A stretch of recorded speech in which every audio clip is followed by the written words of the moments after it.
तो यमदूत जो थे इतने सरप्राइज थे क्योंकि यज्ञवाल्क्य हो गए, जैमिनी हो गए, इन्होंने शास्त्र लिखे लेकिन इनको भी भागवत धर्म पता नहीं है।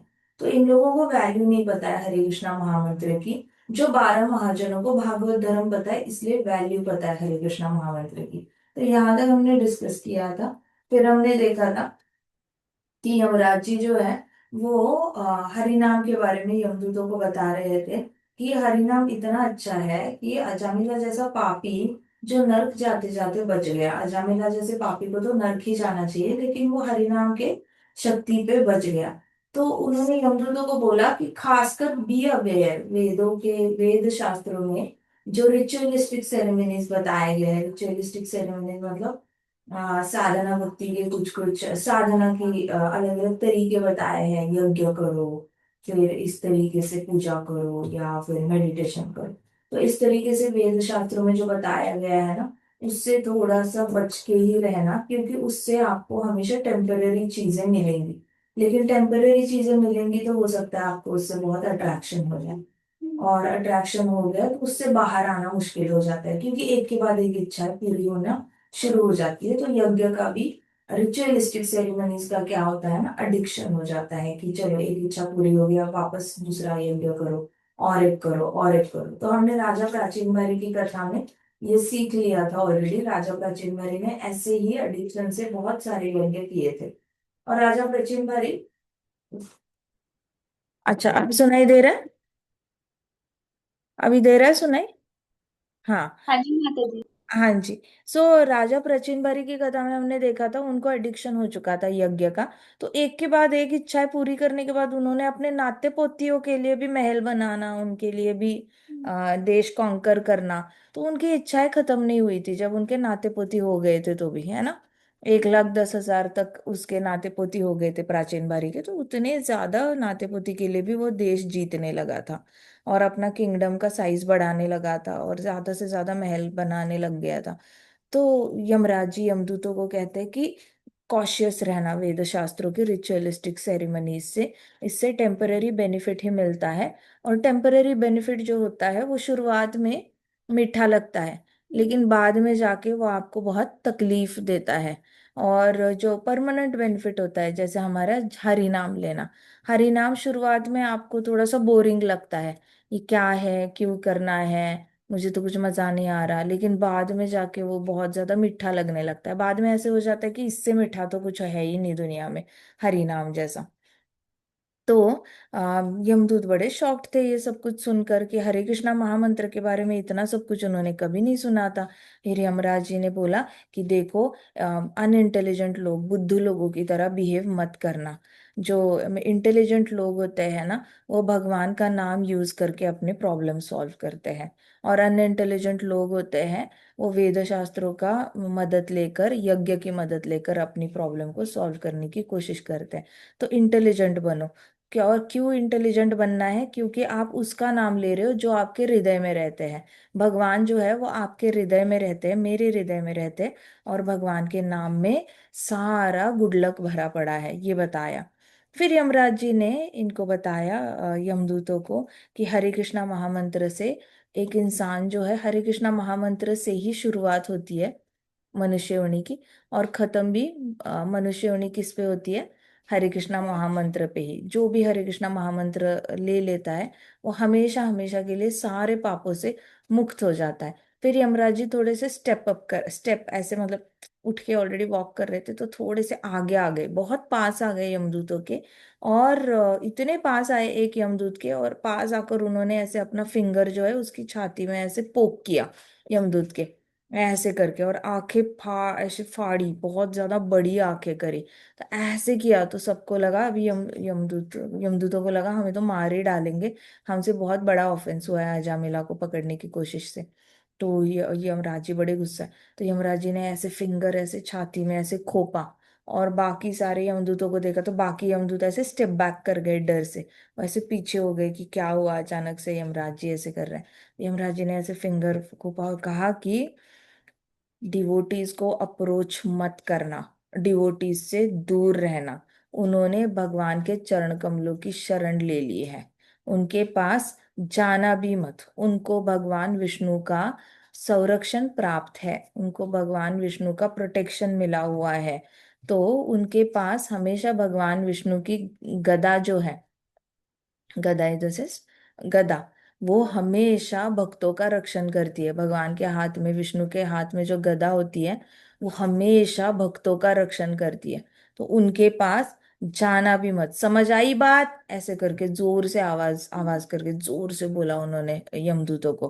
तो यमदूतों ने ऐसे ऐसे किया, फर्वेंटली फर्वेंटली ऐसे ऐसे ऐसे करके नॉड किया। हाँ हाँ हाँ हाँ, समझ में आ गया, ऐसे ऐसे करा। फिर यमराज जी ने देखा ऐसे। फिर यमराज जी ने कहा, देखो, जो एग्जॉल्टेड लोग होते हैं, जैसे बड़े बड़े लोग होते हैं, वो क्या करते हैं, भगवान के चरण कमलों का अमृत पीते हैं। भगवान के चरण कमलों का अमृत पीते हैं। ब्रह्मा जी है, Brahma ji, nor I can chastise them, Brahma ji भी चैस्टाइज नहीं कर सकते भक्तों को। अपमान जो है, ब्रह्मा जी भी अपमान नहीं कर सकते भक्तों का। तो तुम्हारी और मेरी बात ही क्या है? मैं भी भक्तों का अपमान नहीं कर सकता।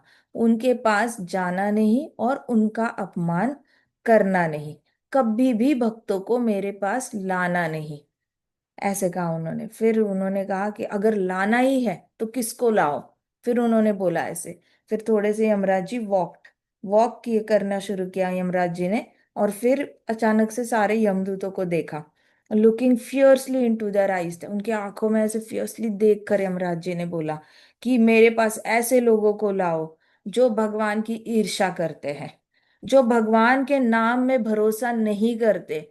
ऐसे लोगों को मेरे पास लाओ। जो भक्तों का एसोसिएशन नहीं करते, उनको मेरे पास लाओ। जो अपनी फैमिली से बहुत ज्यादा अटैच्ड है और फैमिली के साथ एंजॉय करना पसंद करते हैं, उनको मेरे पास लाओ। फिर मेरे पास वो सारे पापी लोग लाओ जो माता पिता की सेवा नहीं करते और उनको श्राद्ध नहीं डालते।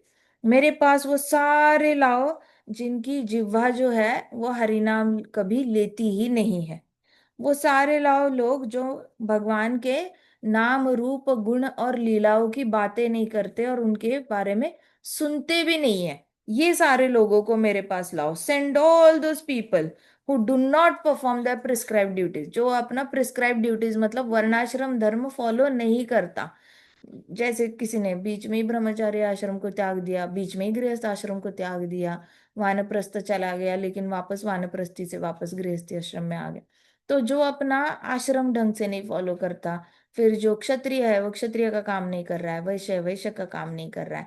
तो जो अपना प्रिस्क्राइब ड्यूटी शास्त्रों में दिए गए वर्णाश्रम के हिसाब से अपना काम नहीं करता और अपने ड्यूटीज नहीं निभाता, अपने परिवार का ख्याल नहीं रखता, उनको मेरे पास लाओ।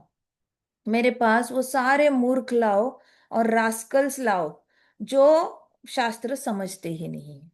फिर यमदूत इमीडिएटली, यमदूतों ने सीधे ऐसे दंडवत किया, यमराज जी के पांव पे ऐसे गिर गए। और उन्होंने कहा, ओ यस लॉर्ड, ओ यस लॉर्ड। पहले तो उनको समझ में आ गया कि इसमें तो हम भी ऐड होते हैं। हमें खुद भी हरि नाम के भरोसा नहीं है। हमें खुद हरि नाम के बारे में कुछ पता नहीं था। हमारी खुद की टंग जो है वो हरि नाम लेती नहीं है। हम खुद भगवान के नाम रूप लीला का और गुणों के बारे में बात नहीं करते।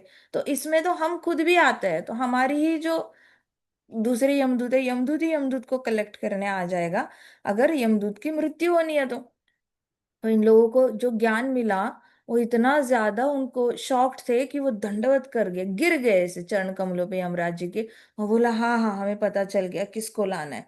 तो यमराज जी फिर अभी फास्ट फास्ट ऐसे वॉक करने लग गए। और फिर यमराज जी ऐसे फास्ट फास्ट वॉक कर रहे थे। तो यमदूतों को समझ में नहीं आया कि अब क्या चिंता हो रही है यमराज जी की। अब तो हमें पता भी चल गया कि किसको लाना है किसको नहीं। हमें ये भी पता चल गया कि हमारे मास्टर ही सुप्रीम मास्टर है नहीं, हमारे मास्टर के ऊपर भी कोई मास्टर है जो कंट्रोल करता है ब्रह्मांड को। ये पता चल गया। तो यमराज जी ने फिर ऐसे हाथ ऐसे हवा में ऐसे उड़ाए पूरे। He threw his hands in the air, ऐसे हाथ ऐसे हवा में उड़ाए और बोला, ओ नारायण, ओ लॉर्ड नारायण, प्लीज मुझे माफ कर दो। मेरे दूतों ने बहुत बड़ा अपराध किया है। आपके भक्त अजामिला को हाथ लगाने की चेष्टा करी है। हमें माफ कर दो। इन लोगों के पास कोई ज्ञान नहीं था। मैं इनको भागवत धर्म का ज्ञान देने में अधूरा पड़ गया, इसलिए मुझे माफ कर दो, मुझसे सबसे बड़ा गलती हो गई, मुझसे बहुत बड़ा ऑफेंस हुआ है, ऐसे कहा इन्होंने। और यमराज जी ने ऐसे ऊपर देख के रिपेंट किया भगवान नारायण को, सॉरी बोला, कहते कि मुझे माफ कर देना मुझे। और फिर यमराज जी ने कहा, ये इनके इग्नोरेंस की वजह से, इनको कुछ पता नहीं था, इसकी वजह से इन्होंने अजामिला को समझ नहीं पाए कि वो आपका सर्वेंट बन चुका है ऑलरेडी। ये समझ नहीं पाए इनकी आधी अधूरी बुद्धि की वजह से और इनके पास ज्ञान ना होने की वजह से। फिर यमराज जी घुटने पे बैठ गए, ऐसे पहले तो he threw his hand in the air और ऐसे ओ नारायण करके मुझे माफ कर दो बोला। और फिर उनको इतना पश्चाताप हो रहा था, फिर वो घुटने पे बैठ गए नीचे। और यमराज जी ने कहा, हाथ जोड़े और बोला भगवान को कि कृपा करके हमें माफ कर दो, अभी मैंने उनको बता दिया है भागवत धर्म है क्या, ऐसे करके। और यमराज जी के आंखों में आंसू थे। तो ये होता है जब शिष्य गलती करता है तो गुरु को बहुत बार माफी मांगनी पड़ती है भगवान से। तो आप दीक्षा लेते हो ना, तो दीक्षा लेते हो तो बहुत सीरियसली अपनी लाइफ को लेना।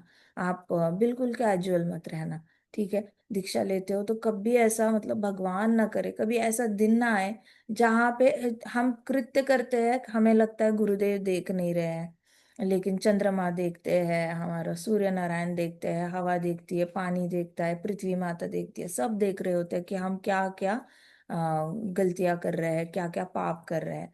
हमें ऐसे लगता है गुरुदेव नहीं देख रहे, लेकिन गुरुदेव धीरे धीरे, जैसे आप दीक्षा लेते हो ना, और गुरुदेव के आज्ञा आज्ञा जो होती है, उनके आदेश होते हैं, उनके साथ जब आप एक बन जाते हो, तो गुरुदेव हृदय में आके रहने लग जाते हैं परमात्मा की तरह, और हृदय से बात करने लग जाते हैं।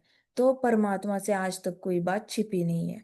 तो ऐसा कभी गलती से भी अंधेरे में भी, मतलब कोई है नहीं आसपास, फिर भी ऐसी कभी गलती करना नहीं जिससे कि गुरुदेव को ना, ओ नारायण ओ कृष्णा माफ कर दो, मैं अपने शिष्य को सिखाना भूल गया, मेरा मेरे मैं अपने शिष्य को सिंसेरिटी नहीं सिखाई, ऑनेस्टी नहीं सिखाई, मैंने अपने शिष्य को सच बोलना नहीं सिखाया, माफ कर दो मेरे शिष्य को। ये कभी बोलने की जरूरत नहीं पड़नी चाहिए गुरु को, इतना ज्यादा अच्छे शिष्य बनना है। सो दीक्षा लेते हो तो दीक्षा को हल्के में नहीं लेना, ठीक है। अभी देखो यमराज जी को कितना बुरा लग रहा है यमदूतों से ये गलती हो गई तो वैसे गुरुदेव होते हैं, वो कंटिन्यूअसली महाप्रभु से बात करते रहते हैं, कृष्णा से बात करते रहते हैं, और अपने शिष्यों के लिए प्रे करते रहते हैं कि इसका अच्छा हो जाए, उसका अच्छा हो जाए, उसके लाइफ में ये प्रॉब्लम चल रही है, कृष्णा उसका अच्छा कर लो, कृष्णा इसका भी भला कर लो। गुरुदेव कंटिन्यूअसली शिष्यों के लिए प्रे करते रहते हैं भलाई के लिए। तो ऐसे इंसान का ना कभी फायदा नहीं उठाना चाहिए, डोंट टेक अनड्यू एडवांटेज। और ये शुरू कब, आपकी जो उम्र चल रही है, सबसे पहले अपने माता पिता का अनड्यू एडवांटेज लेना बंद कर दो, फिर अपने आप ये स्वभाव जो है वो गुरुदेव के यहाँ पर ट्रांसफर हो जाएगा। माता पिता को ग्रांटेड लेना ही नहीं है, उनको ऐसे समझना है जैसे कि है, बट कोई स्ट्रेंजर्स है हमारे घर में, और हमने उनका हम अन्न पानी लेते हैं, तो अर्न योर ब्रेड कहते हैं, अर्न योर ब्रेड मतलब घर पे भी रहते हो तो ऐसे नहीं रहना है जैसे कि मतलब सब कुछ फ्री में है, मेरा तो हक ही है, ऐसे नहीं।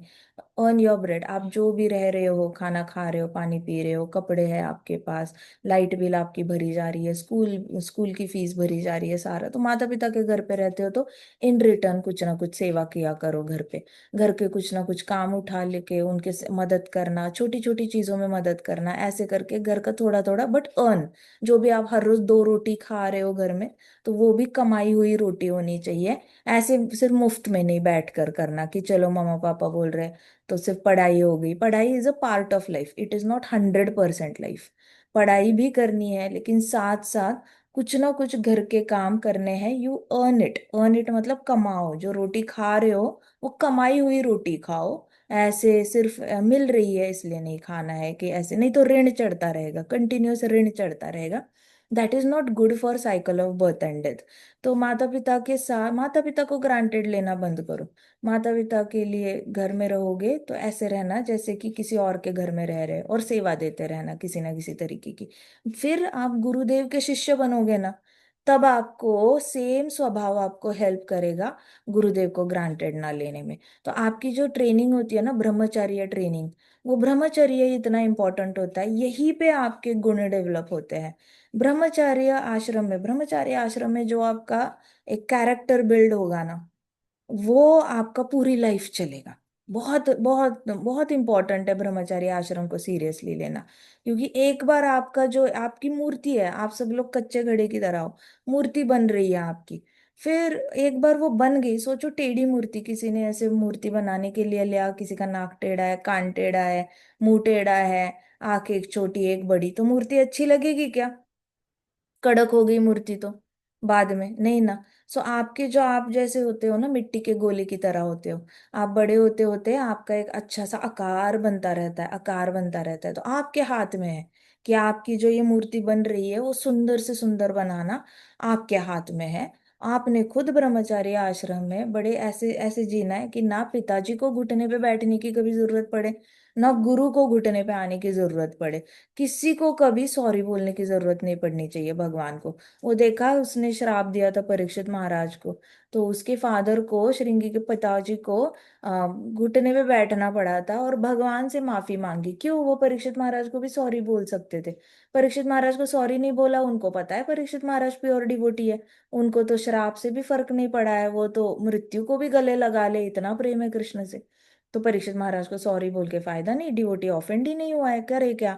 तो सिद्धा नारायण भगवान को उन्होंने बोला था, माफ कर देना मेरे बेटे से, बहुत बड़ी गलती हो गई। मैंने उसको सिखाया, मैंने उसको ज्ञान दिया, लेकिन मैं विजडम नहीं दे पाया, मतलब ज्ञान को यूज कैसे करना है ये नहीं बता पाया। तो एक पिताजी के लिए कितनी शर्म वाली बात है। तो पिताजी के ना कभी ऐसे ये नहीं, ऐसा कभी ऐसा कुछ होना नहीं चाहिए जिसकी जिसकी वजह से आपके पिताजी को भगवान से माफी मांगनी पड़े।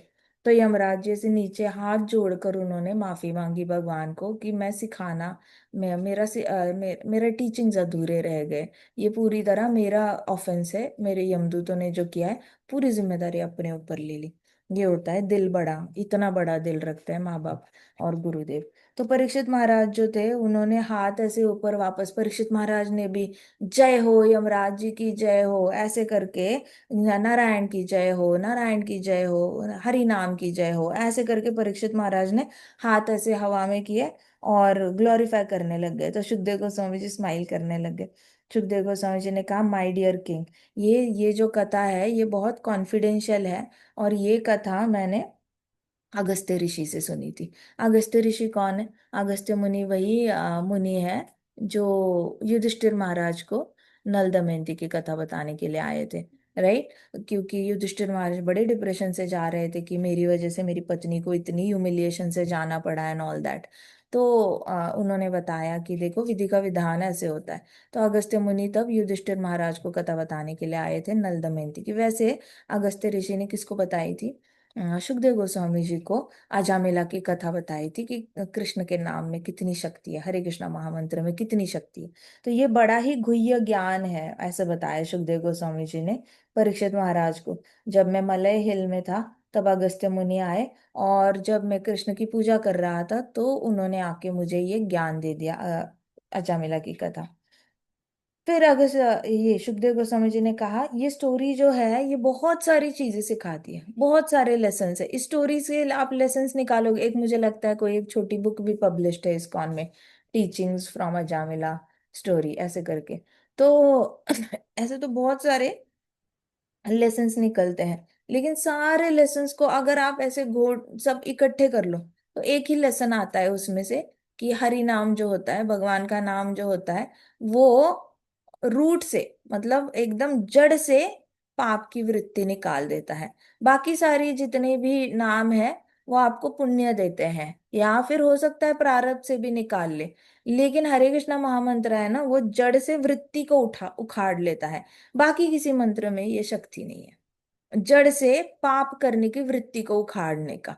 बाकी सब में आपको सारे फल देने की शक्ति है, ठीक है, और सारे पाप धोने की शक्ति है, वो तो गंगा माता के पास भी है सारे पापों का प्रारब्ध धोने की। So that is not a very big deal. लेकिन हरे कृष्णा महामंत्र में जड़ से इच्छा को डिलीट करने की, मतलब पापी इच्छाओं को खत्म करने की जो शक्ति है ना, वो हरे कृष्णा महामंत्र में है।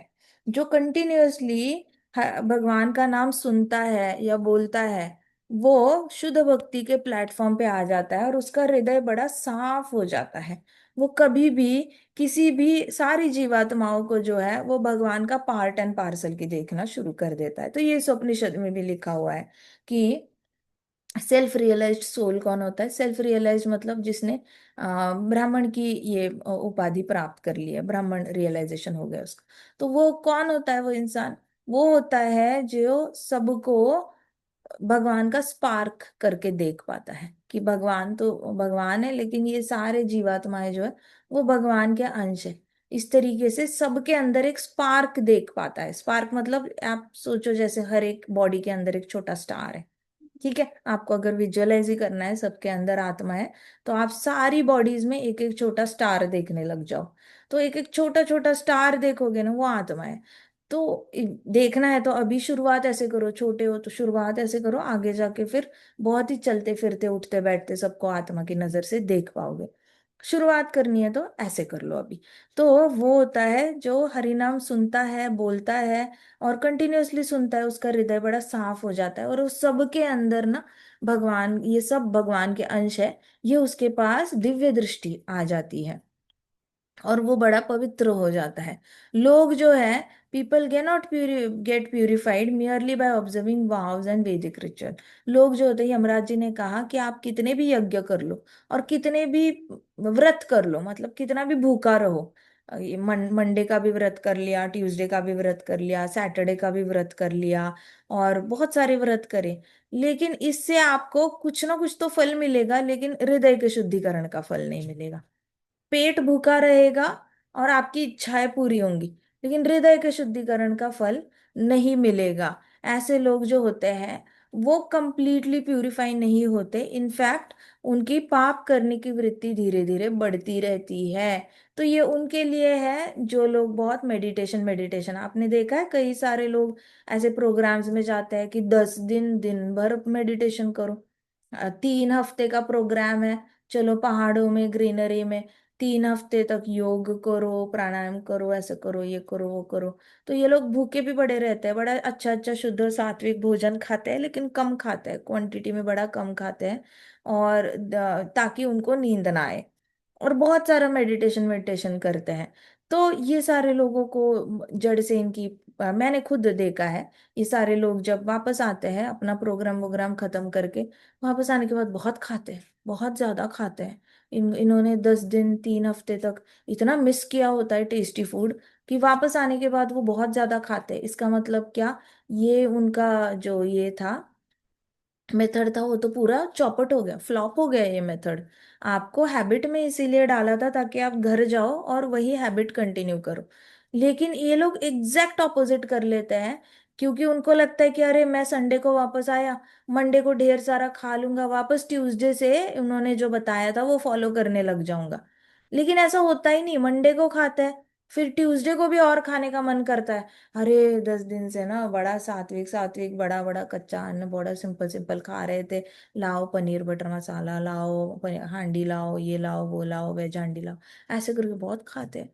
तो ये सिर्फ मैं टंग की एक्सपीरियंस दे रही हूँ। सोचो अगर टंग सारे बाउंड्रीज क्रॉस करके खाने लग जाती है, तो ये लोगों ने 10 दिन से जो आंखों को कंट्रोल किया है, कानों को कंट्रोल किया है, सारे पंचेंद्रियों को कंट्रोल किया है, वापस आके फिर कितना हर इंद्रियों को एक्सप्लॉइट करते होंगे।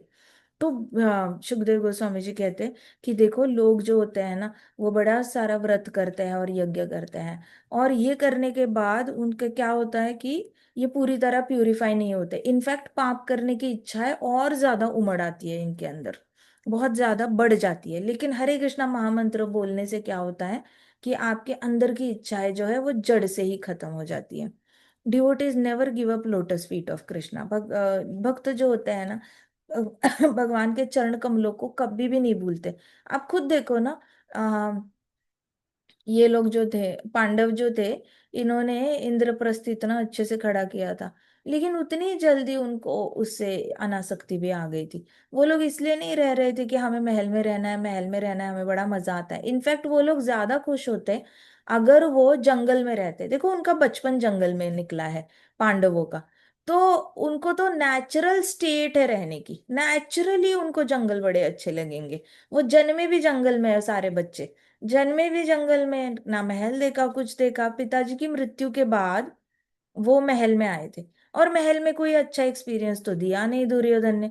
कौन रहना चाहेगा? कुंती माता खुद डिटैच हो गई थी महल से। जैसे ही वारणावत का किस्सा हो गया था, कुंती माता वो इससे निकले थे टनल से, तो कुंती माता ने बाहर निकलते ही बेटों को बोला था, अब हम नहीं जाएंगे महल, हमें कोई, उनको रहने दो महल में, उनको रहने दो, राज्य राज्य करने दो, हमें कुछ नहीं चाहिए। उसके बाद ये पांडवों ने बोला, हाँ माँ आप जो बोल रहे हो वही सही करते हैं। फिर भीम की वो हिडिंबा के साथ विवाह होना, वहां पे रहना एंड ऑल दैट ऐसे हो गया। But Pandavas are more than happy to stay in jungle. ये कहाँ से आ रहा है इनको, अनासक्ति कहाँ से आ रही है? खून तो क्षत्रिय खून है ना। क्षत्रिय खून तो पावर मांगेगा, पैसा मांगेगा, पावर मांगेगा। उनको पावर तो चाहिए ही चाहिए, ऑक्यूपेशन है उनका कि उनके पास पावर होनी चाहिए चार लोगों को लीड करने के लिए। एडमिनिस्ट्रेशन उनका बेसिक, उनके खून में है ये सारा स्वभाव। लेकिन उनका खून में जो स्वभाव था ना, वो भी बदल गया था कृष्ण कृष्ण कृष्ण कृष्ण करके। खून के अंदर का स्वभाव, कि अर्जुन कह रहा है कि मुझे कोई किंगडम नहीं चाहिए, मुझे कोई राज्य नहीं चाहिए। तो ये कहाँ से आई अनासक्ति? ये अनासक्ति हरे कृष्णा, जो कृष्ण कृष्ण कृष्ण कृष्ण कृष्ण कृष्ण बोल रहा है अर्जुन, वहां से आई है अनासक्ति। और आई टेल यू, अगर अर्जुन सच में बैकआउट कर सकता था, वो उसने करा होता ना, तो ना युधिष्ठिर लड़ते ना भीम लड़ते। अर्जुन की बात मानकर ना सब लोग जंगल में वापस चले जाते। किसी का मन दिल था ही नहीं महल में, किसी का पावर में दिल नहीं था, कुछ नहीं। वो तो इसलिए कर रहे थे क्योंकि कृष्णा बोल रहे हैं। कृष्णा बोल रहे हैं लड़ो तो लड़ो, खत्म करो काम। कृष्णा बोल रहे हैं ना, कृष्णा की बात माननी है, हमने कृष्णा से ओबीडियंट रहना है, दैट्स ऑल। नहीं तो किसी को इंटरेस्ट नहीं था। द्रौपदी ने खुद बैकआउट किया था। द्रौपदी कहती कि अब क्या फायदा है ऐसे रिवेंज लेकर, मुझे रिवेंज नहीं लेना, रिवेंज नहीं लेना। तो कृष्णा ने कहा, द्रौपदी तू रिवेंज नहीं लेगी तो बाकी सारी औरतों को बचाएगी। तेरे साथ जो हुआ वो बाकी औरतों के साथ हुआ, तो सोचो राज्य में कितना क्लेश फैल जाएगा, कलह फैल जाएगा। तो देखो बाकी लोगों के लिए तुझे ये युद्ध करवाना होगा। तब द्रौपदी ने फिर बाकी सारे सिटीजन्स के लिए, हस्तिनापुर की औरतों के लिए, ये सारा युद्ध में मोटिवेट किया अपने हस्बैंड्स को। तो देखो ये लोग कृष्ण कृष्ण कृष्ण कृष्ण करते करते कितने डिटैच हो गए। तो ये सिर्फ कृष्ण में, कृष्ण नाम में ही शक्ति है जो जड़ से आपकी सारी इच्छाओं को अपरूट कर देती है, डिजायर्स को अपरूट करती है। वैसे भी ये इच्छाएं आपको हेल्प नहीं करेगी। आज महल में रहने की इच्छा है, नहीं मिला महल, सपोज आपके साल ही कम पड़ गए, कलयुग में लाइफ ही होती है 60 साल, 70 साल, 80 साल। और हो सकता है आपके थोड़े पुण्य कम कम पड़ गए, आपने पिछले पुण्य का फायदा उठाने का आपको चांस ही नहीं मिला। पिछले जन्म के पाप कर्मों को ही आप भुगतते जा रहे हो, भुगतते जा रहे हो, और पुण्य का टर्न ही नहीं आया, मतलब उसकी बारी ही नहीं आई। तो तो अगले जन्म में टर्न आएगा महल में रहने का। तो वैसे भी ये इच्छा बड़ी खतरनाक है। यही आ गए, घर में आ रहे, इधर तो नहीं आ रहे ना? 1 मिनट, हाँ हाथी आया, मैं 2 मिनट आती हूँ। कार पार्क कर, कार कार कार अंदर डाल।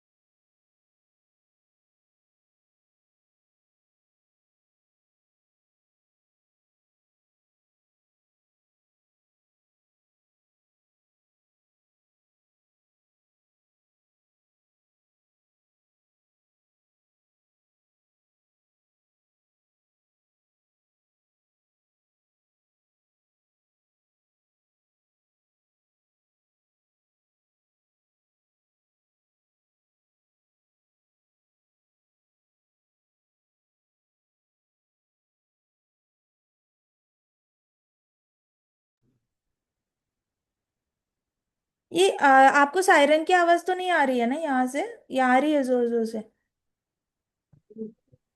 नहीं नहीं नहीं माता जी। माता जी। नहीं आ रही है ना? हाँ। एक्चुअली 25-30 हाथी आए हुए हैं यहाँ से ना, सामने से जा रहे हैं। सो बहुत ज्यादा वो सायरन वगैरह बज रहा है यहाँ पर। नाउ डिवोटीज जो होते हैं वो कृष्ण के चरण कमलों को कभी नहीं भूलते। तो हमारे पास देखो सामने, आपको सामने प्रूफ है, पांडवों के हृदय से इच्छा चली गई थी सारी। नहीं तो बहुत आसान होता है पावर को प्राप्त करना एक क्षत्रिय के लिए, जिसके पास बहुत ज्यादा, देखो जिसके पास ढेर सारा पैसा है और जिसके पास ढेर सारा पावर है, उनके लिए रिवेंज लेना बहुत आसान है। लेकिन सेल्फ कंट्रोल करना, रिस्ट्रेन करना अपने आप को किसी से किसी का बदला लेने से अपने आप को कंट्रोल करना, ये सबसे मुश्किल टास्क होता है जिसके पास सब कुछ है। तो पांडवों के पास नेचुरली पावर थी, कृष्णा है उनके पास सब कुछ है। तो पावर भी थी, द्रुपद है, ये सारे है, अर्जुन ने इतने सारे विवाह किए अलायंस के लिए। तो पावर इकट्ठा तो हो रही थी, पावर है, पैसा भी आ रहा था उनके पास, भी वाइफ के सारे जो फादर्स है उनकी आर्मी उनके पास आने वाली थी। सो पावर है, पैसा है, फिर भी रिवेंज को रोकना बड़ा आसान होता है। आसान है, बहुत ज्यादा रिवेंज करना आसान है, लेकिन अपने आप को कंट्रोल करना सबसे मुश्किल टास्क है जब आपके पास सब कुछ होता है। आप खुद ये करो, एग्जाम्पल ले लो अपना, कि अगर आपके पास सब कुछ है और आपके साथ कोई एक इनसिग्निफिकेंट, कोई भी रास्ते से जाते जाते कोई बहुत वीक इंसान है, वो आपको अपमान करता है, तो you will naturally retaliate that. आपको थोड़े से प्रोज एंड कॉन्स आपको ये करना, गॉज करना आसानी से आता है कि इसको बोलने से रिpercussions होंगे क्या, उसको बोलने से होंगे क्या उसको। अगर स्ट्रीट डॉग है तो स्ट्रीट डॉग को मारना बड़ा आसान होता है, लेकिन किसी का पेट डॉग है तो पेट डॉग को मारने से पहले आप दो तीन बार सोचोगे, क्योंकि ऐसा ना हो कि उसका ओनर आके झगड़ा करने लग जाए हमारे साथ। सो ऐसे ही होता है कि आप चूज करके अपनी पावर इस्तेमाल करते हो। लेकिन पांडवों के अंदर इच्छा ही नहीं थी, तो वो रिवेंज से कभी लड़ाई नहीं कर रहे थे कभी भी। तो डिवोटीज जो होते हैं वो हमेशा प्यूरिफाई हो जाते हैं, सारे पाप कर्मों की इच्छाओं से प्यूरिफाई हो जाते हैं, और वो जन्म मृत्यु के चक्र से हमेशा हमेशा के लिए मुक्त हो जाते हैं। उनके पास ना पाप कर्मों का रिजल्ट तो रहता ही नहीं है, लेकिन पाप की इच्छा भी नहीं रहती, इसलिए विष्णुदूत आते हैं उनको लेने के लिए। तो डिवोटीज जो थे, they always lick the honey from the lotus feet of lord. Yamraj ji कह रहे हैं कि डिवोटीज जो होते हैं वो हमेशा चरण कमलों से जो है शहद जो है वो चाट रहे होते हैं। इसका मतलब क्या है पता है?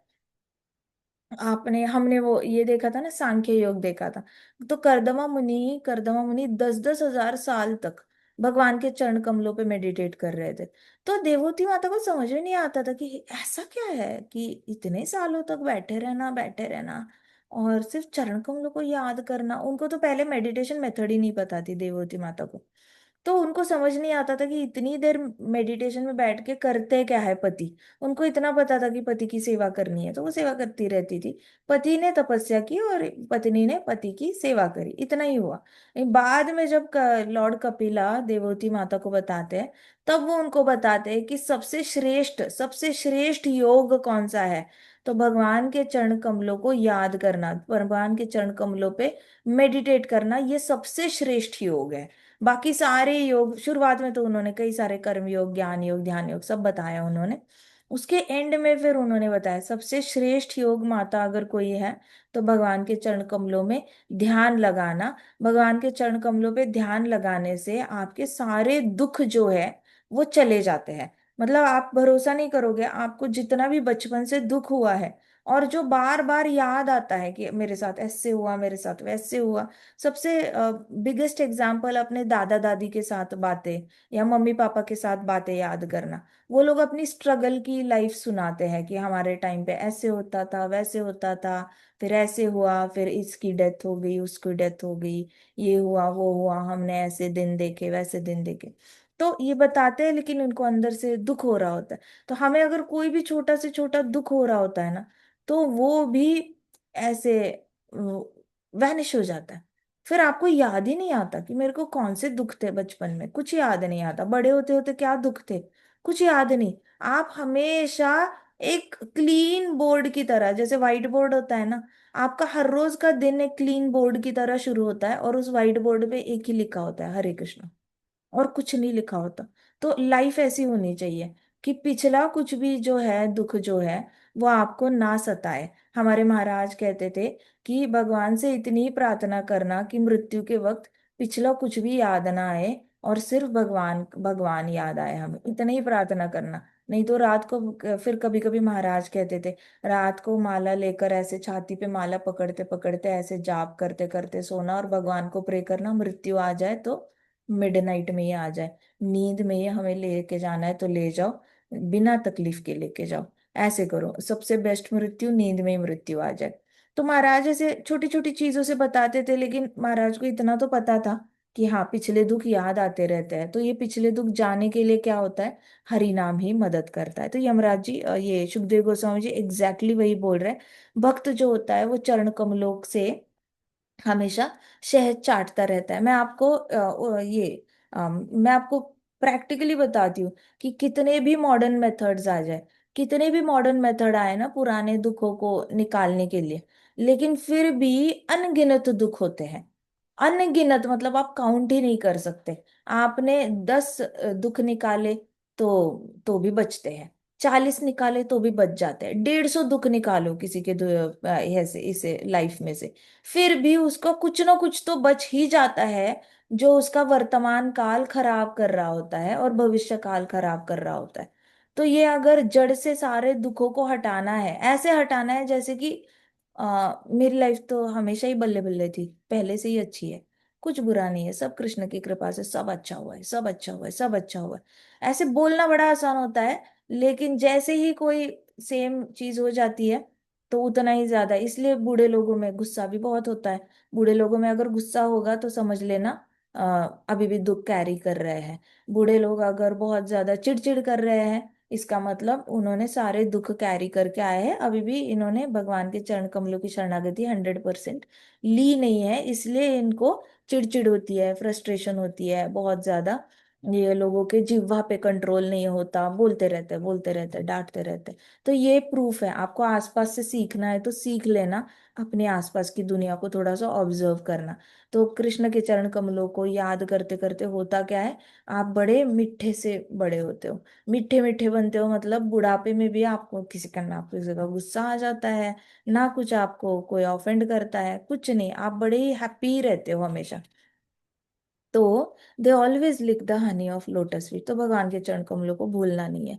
They do not care for material activities, devotees जो होते हैं, भक्त जो होते हैं, भगवान का नाम लेने वाले भक्त, वो कभी भी भौतिक जगत की एक्टिविटीज को कभी भी केयर नहीं करते, ज्यादा उसको सीरियसली नहीं लेते, क्योंकि भौतिक जगत की सारी एक्टिविटीज 3 गुणों से प्रेरित रहती है, सत्वगुण, रजोगुण और तमोगुण, जो हमेशा ही दुख लाएगी।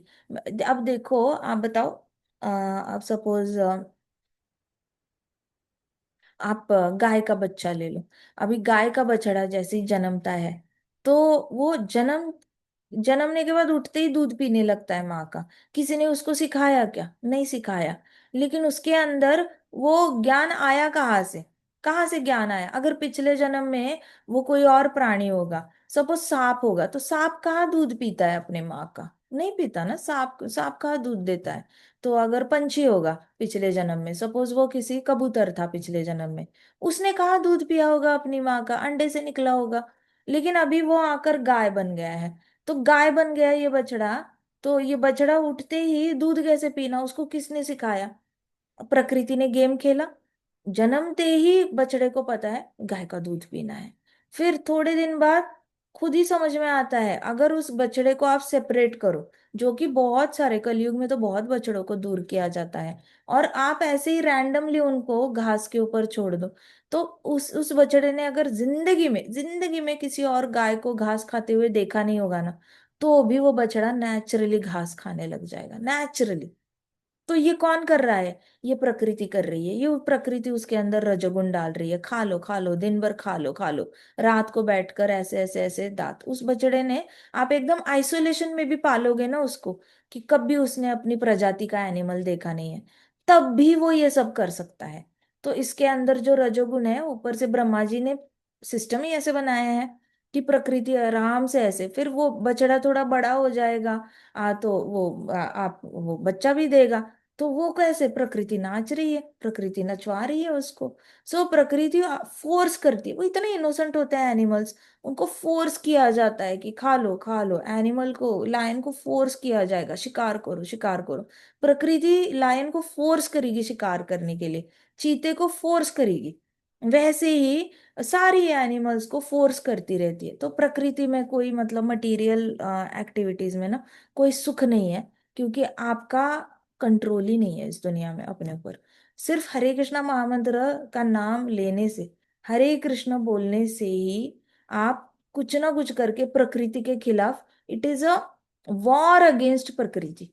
प्रकृति लिटरली ऊपर बैठकर रजोगुण की एक रस्सी पकड़ी है, तमोगुण की रस्सी पकड़ी है, सत्वगुण की रस्सी पकड़ी है, nicely she is playing, nicely आपको कंट्रोल कर रही है। हम लोग इतने इनोसेंट होते हैं बचपन में, आप लोग भी देखो कितने इनोसेंट थे। आप जब नर्सरी में थे, तब आपको कभी ये थॉट आया था दिमाग में मुझे 80% लाने हैं, 90% लाने हैं? आया था क्या कभी? नर्सरी में नहीं आया होगा, किंडरगार्टन में नहीं आया होगा, फर्स्ट स्टैंडर्ड में भी ऐसा कोई थॉट नहीं आया होगा मुझे फर्स्ट ही आना है, फर्स्ट ही आना है, नहीं आया तो मैं मरी जाऊंगा। बड़े होते होते आपका रजोगुण कैसे बढ़ता गया, आप खुद ऑब्जर्व करो।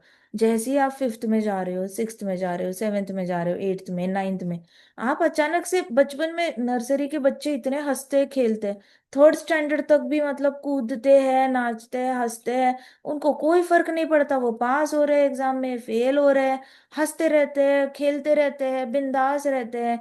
थोड़ा बहुत इधर उधर से मम्मा से डांट खाएंगे, लेकिन फिर से खेलने लग जाएंगे, भूल ही जाएंगे क्या हुआ है। लेकिन टेंथ स्टैंडर्ड का बच्चा, ट्वेल्थ का बच्चा भूल सकता है क्या अगर गलती से कम मार्क्स आ गए तो? पूरी जिंदगी याद रहता है।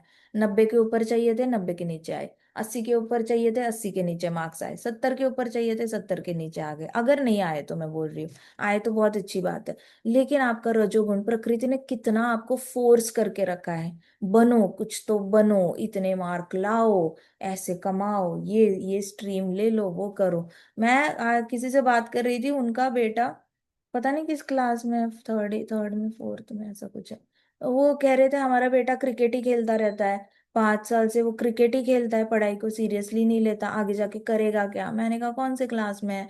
कहते फोर्थ में है, हमें बड़ी चिंता होती है, कभी ना कभी तो उसको क्रिकेट बंद करना पड़ेगा ना। मैंने कहा फोर्थ में है और आपको करियर की चिंता हो रही है? कहते हाँ, बड़ी करियर की चिंता हो रही है। तो अब वो बच्चा भी मुझे पता नहीं मैं क्या बनूंगा बड़ा होके। Fourth standard, are you mad? तो प्रकृति पुश कर रही है, प्रकृति उसको पुश कर रही है, सोचने पे मजबूर कर रही है, कुछ करो। तो ये रजोगुण है। रजोगुण तंग करता जा रहा है कि पावर कैसे मिलेगी, पैसा कैसा मिलेगा, पावर कैसे मिलेगी, पैसा कैसे मिलेगा। ये रजोगुण तंग कर रहा है। तो जो खुशी खुशी खेल रहा है क्रिकेट, उसमें भी मजा नहीं आ रहा है अभी, उसमें भी टेंशन हो रही है कि क्रिकेट में कैसे करियर होगा, इतना कंपटीशन है, इतना कंपटीशन है, इतने प्लेयर्स आते हैं, इतने माँ बाप लाते हैं अपने बच्चों को। और ये माँ बाप ने 5 कोच को हायर किया है, इस माँ बाप ने 3 कोच को हायर किया है। तो आप खुद सोचो, प्रकृति आपको खुश रहने नहीं देती। प्रकृति का जॉब ही है आपको नचाना। आपका जो स्वभाव, किसी ने सिखाया नहीं आपको कि देख तूने टेंशन में घूमना चाहिए, ठीक है, देख तूने ऐसे करना चाहिए। आप अपने आप ही वैसे बनते जा रहे हो, बनते जा रहे हो। कौन पुश कर रहा है आपको? कौन आके बोल रहा है ऐसे चलो टेंशन में, वैसे चलो? कोई नहीं बता रहा, प्रकृति इज पुशिंग यू। सो यहाँ पे सुखदेव गोस्वामी जी कह रहे हैं कि मटीरियल एक्टिविटीज होते हैं, डिवोटीज जो होते हैं, वो मटीरियल एक्टिविटीज को, जो which are forced by the modes of nature. तो हमारा हर कर्म जो होता है वो रजोगुण सत्वगुण तमोगुण से फोर्स किया जाता है हमारे ऊपर। तो उससे बचते कैसे हैं? वो बच निकलते हैं उसमें से हरि नाम का सहारा लेकर। नहीं तो बचना बड़ा मुश्किल है, पॉसिबल ही नहीं है। जैसे एक लायनेस है, टाइग्रेस है, प्रजनन रोक ही नहीं सकती वो। लायन भी नहीं रोक सकता, कोई एनिमल रोक ही नहीं सकता प्रजनन। वो ऑटोमेटिकली ब्रह्मा जी ने उनके लिए वो सिस्टम बना के रखा है। फिर कोई भी, ह्यूमंस भी मल्टीप्लाई हो रहे हैं, एनिमल्स भी मल्टीप्लाई हो रहे हैं, कौन रोक पा रहा है प्रजनन बताओ? फिर भी हो ही तो, होते हो ही रहा है। कौन कर रहा है? प्रकृति कर रही है। कोई खाना खाना बंद नहीं कर रहा, सब जन्मते ही खाना खाना शुरू कर रहे हैं। कौन करवा रहा है उनसे? प्रकृति करवा रही है। सो ये लोग, और नहीं मिलता खाना तो तड़प तड़प के बेचारे भूख से मर जाते हैं। उनको खुद समझ में नहीं आता कि मेरे पेट में गांठ क्यों बन रही है, मेरे पेट में गांठ क्यों बन रही है, ऐसा क्यों हो रहा है कि मैं सांस नहीं ले पा रहा हूँ।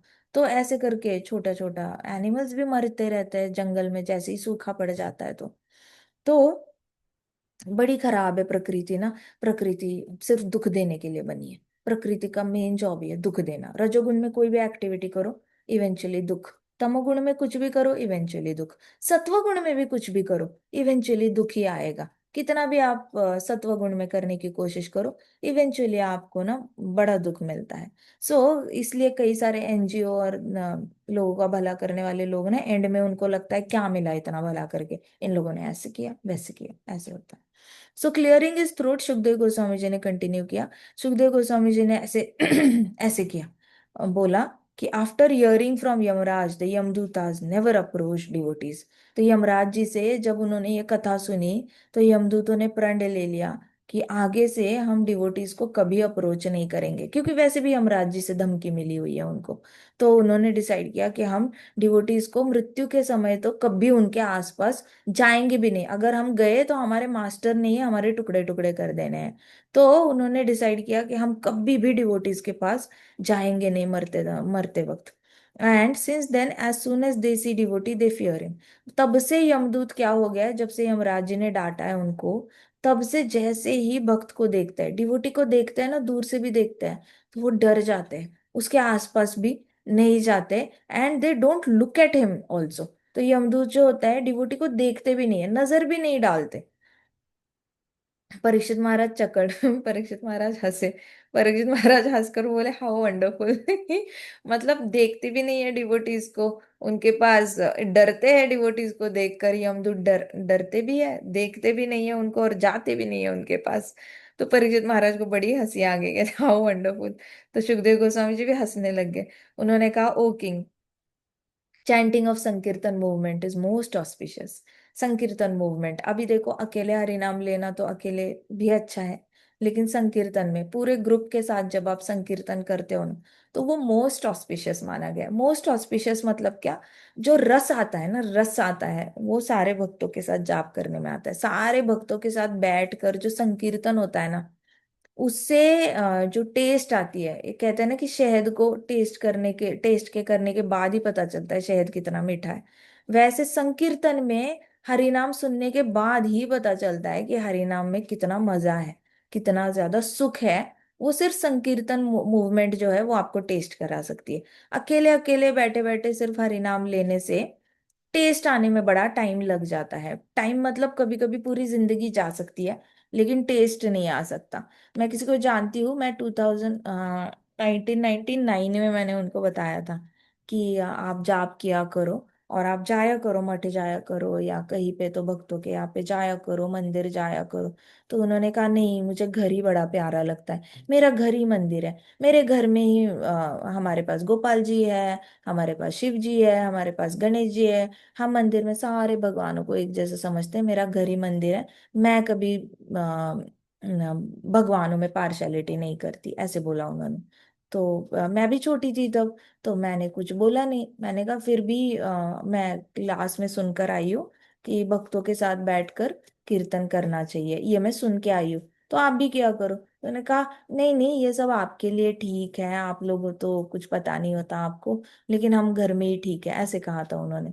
वो आज तक उनका पूरी तरह 100% भरोसा नहीं हुआ है हरि नाम पर।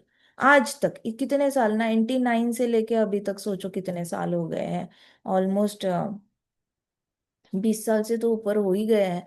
लेकिन फिर भी इन्होंने अभी तक हरि नाम पे 100। एक्चुअली हाँ, क्या? सो चैंटिंग संकीर्तन मूवमेंट में जो हरिनाम में मिठास आती है ना, वो मिठास आप 20-25 साल तक चैंटिंग करो तो भी नहीं आती। अब जिनकी मैं बात कर रही हूँ वो माला लेके बैठते हैं, कभी ना कभी माला लेके बैठते हैं, कभी ना कभी चैंटिंग करते हैं, लेकिन वो जो ये है ना, एडिक्शन नहीं हुआ है हरिनाम से अभी तक। अट्रैक्शन नहीं डेवलप हुआ है इतना ज्यादा कि हरिनाम के बिना तो हम जी ही नहीं सकते, हरिनाम ही सब कुछ है। अभी तक वो नहीं आया, अभी भी सारे देवताओं पे उतना ही प्रेम है। और वो तो सबसे बड़ा एक ऑफेंस है ही ना हरिनाम का, कि डेमिगॉड्स को और कृष्ण को सेम समझना, ये ऑफेंस है। लेकिन अभी भी ऑफेंस वाली चैंटिंग चल रही है। क्यों चल रही है? क्योंकि भक्तों का संग ही नहीं करना है, घर छोड़ना ही नहीं है, घर में ही बैठे रहना है उन्होंने, और घर को ही मंदिर समझना है। बिल्कुल एक भक्त से मिलने जाए तो मजाल है। सो के संकीर्तन मूवमेंट होता है ना, वहां पे हमारे सारे अपराध जो होते हैं वो धुल जाते हैं। इसलिए आप देखो कई इस्कॉन मंदिर आपके पास होगा, तो जब भी वहां पे किसी फंक्शन पे आपको इनवाइट आता है, वो लोग आपको व्हाट्सएप मैसेज भेजते होंगे या पैम्पलेट्स भेजते होंगे। सो ऐसे करके वहां के संकीर्तन जो होते हैं, ग्रुप में जो कीर्तन चल रहा है ना, ग्रुप वाला कीर्तन कभी मिस मत करना।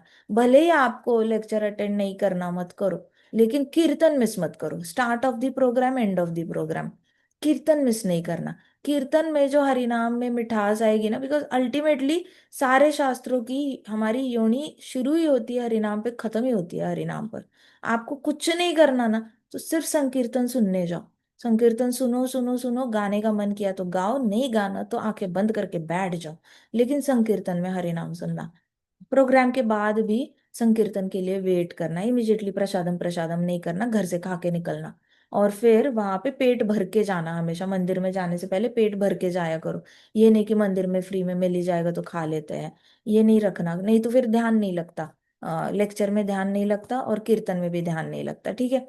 आप लोग अभी छोटे हो, हॉस्टल में जाओगे, तो हॉस्टल में से भी निकलते निकलते चावल दाल जो है वो खा के निकलना, और फिर मंदिर जाना, ताकि वहां पे ध्यान लगे। ऐसा नहीं होना चाहिए कि बड़ी भूख लगी है, कब उठेंगे कब उठेंगे। लेकिन कीर्तन, प्री कीर्तन, पोस्ट कीर्तन, लेक्चर से पहले का कीर्तन, लेक्चर के बाद का कीर्तन, वो पक्का अटेंड करना। वहीं से कृष्ण के चरण कमलों के प्रति आसक्ति बढ़ेगी, वहीं से प्रेम होगा हरि नाम से, नहीं तो प्रेम नहीं होगा हरि नाम से।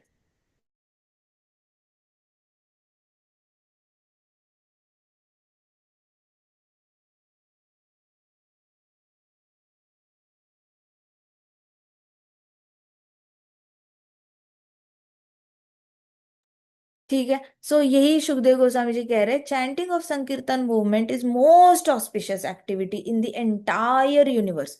पूरे ब्रह्मांड में अगर सौभाग्य देने वाला कोई कर्म है तो वो है संकीर्तन मूवमेंट। संकीर्तन करना, भक्तों के साथ मिलकर संकीर्तन करना। हमें याद है जम्मू में 2.5 साल तक हमने सिर्फ कीर्तन पार्टी ही करी थी। सारे यंगस्टर्स थे, वो घर आते थे, हम हर हर हर फ्राइडे को हमने बैठना सिर्फ कीर्तन करना, कोई कथा नहीं करते थे हम लोग।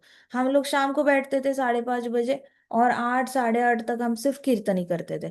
सैटरडे वीकेंड कीर्तन्स होते थे हमारे, तो कभी कि इसके घर कभी उसके घर, लेकिन हमने वीकेंड कीर्तन्स भी करना। और एक प्रभु जी थे, अमेजोन में जॉब करते थे, छोटा था लेकिन 26 ईयर के थे, लेकिन फिर भी वो हमें दिल्ली से आते थे, जम्मू में वापस आते थे, और अपने घर पे वीकेंड कीर्तन होस्ट करते थे। तो फिर हम वीकेंड कीर्तन वहां पे अटेंड कर लेना। हमारे घर पे फ्राइडे को होता था तो हम फ्राइडे को कीर्तन करते थे, संडे को टेम्पल में हम कीर्तन करते थे। तो हमने ग्रुप बनाया था, और 2.5 साल तक हमने डिसाइड किया था कि हम बहुत कीर्तन करेंगे। हम कीर्तन कीर्तन कीर्तन संकीर्तन मूवमेंट को ही हम कंटिन्यूअसली फोकस करेंगे। शास्त्र तो हम सब लोग ऐसे आफ्टरनून में हम लोग कॉल पे आके स्टडीज तो अपने अपनी करते ही थे, सब लोग एक कॉल पे आ जाते थे, ग्रुप कॉल पे, और थे शास्त्रों की, भागवतम या भगवत गीता या कोई ना कोई बुक्स हम प्रभुपाद की डिस्कस करते थे। लेकिन संकीर्तन वाज द मेजर फोकस पूरी पोस्टिंग में। संकीर्तन 2.5 साल तक हमने सिर्फ संकीर्तन किया था, और तब रियलाइज हुआ था कि हरि नाम से प्रेम जो होता है ना, वो और कोई चीज ला ही नहीं सकती, पॉसिबल ही नहीं है। भक्तों के संगत में ही संकीर्तन करने से ही हरि नाम से प्रेम जुड़ जाता है। अब तो हमारी वो स्टेज क्रॉस हो गई कि भरोसा करना है या नहीं करना। वो तो स्टेज क्रॉस हो गई है अजामिला की कथा सुनने के बाद। देर इज नो क्वेश्चन कि हरि नाम पे भरोसा करना चाहिए या नहीं करना चाहिए। क्या ये सच में सच है, या ऐसी ही है कुछ मनगढ़ंत कहानी है, ये वाले तो क्वेश्चन दिमाग में आने भी नहीं चाहिए। अगर कभी मन की इच्छा पूरी नहीं होती, तो अब हरि नाम लेके क्या होगा, जब चिड़िया चुग गई खेत, ऐसे भी नहीं होता। तो ये वाले सारे कभी थॉट्स आते ही नहीं माइंड में, हरि नाम के प्रति कोई शक नहीं आता। लेकिन अब वो स्टेज क्रॉस हो चुकी है, अभी बस प्रेम करना है हरि नाम से। अब वो प्रेम कैसे होगा, तो संकीर्तन मूवमेंट से होगा। तो अभी उस स्टेज से ऊपर चले जाओ जहां पे ट्रस्ट बिल्ड करना था हरि नाम पे, वो ट्रस्ट तो ऑलरेडी अजामिला की कथा से बिल्ड हो ही जाता है। आज नहीं होगा तो अजामिला की कथा अब आपके हृदय में जा चुकी है। Bhagavatam has played its own magic. तो अजामिला की कथा आपके हृदय से कभी नहीं जाएगी। सो धीरे धीरे धीरे अपने आप ही भरोसा बिल्ड होना शुरू होना है। अब हमने थोड़ा सा एक स्टेप ऊपर जाना है, और we have to generate love for harinam. प्रेम जनरेट करना है तो आपको संकीर्तन मूवमेंट का फायदा उठाना पड़ेगा। जहां भी कीर्तन हो रहा है ना, चले जाओ, जाके बैठ जाओ। जहां भी कीर्तन हो रहा है, बस जाके बैठ जाओ। हम जब वृंदावन में जाते थे, तो तब हमारे पास, हम ऐसे ही 10 दिन के लिए कभी चले गए, 5 दिन के लिए कभी चले गए शुरुआत में। तो हम जाते जाते परिक्रमा करते करते, अगर किसी मंदिर में हमें सुनाई देता था कीर्तन, चैतन्य महाप्रभु का वहां पे मंदिर भी है, तो वहां पे हम लोग कीर्तन सुनाई देता था, तो हम बीच में ही अंदर एंटर करके पूरा कीर्तन अटेंड करके वापस आते थे, फिर परिक्रमा कंप्लीट करते थे। जहां भी कीर्तन है ना, हम भूखे भूखे लोगों की तरह बैठ जाते थे और सुन लेते थे कीर्तन। और बड़ा एंजॉय करते थे हम कीर्तन। कहीं करताल मिल गई तो बजा लिया, डांस कर लिया, जो जो से गा लिया। तो संकीर्तन जो होता है ना, उसमें हरिनाम से प्रेम होता है। अकेले अकेले बैठ के जाप करते हो ना, तो वो प्रेम जनरेट करना बड़ा मुश्किल है। धीरे, मतलब स्लो स्लो होगा, ठीक है। ग्रंथराज श्रीमद् भागवतम की जय। शिल प्रभुपाद की जय। श्री श्री राधा श्याम सुंदर की जय। श्री श्री कृष्ण बलराम की जय। वृंदावन धाम की जय। समस्त भक्त वृंद की जय। हरे कृष्णा कृष्णा कृष्णा हरे हरे, हरे राम राम राम हरे हरे। हरे कृष्णा महासंकीर्तन यज्ञ की जय।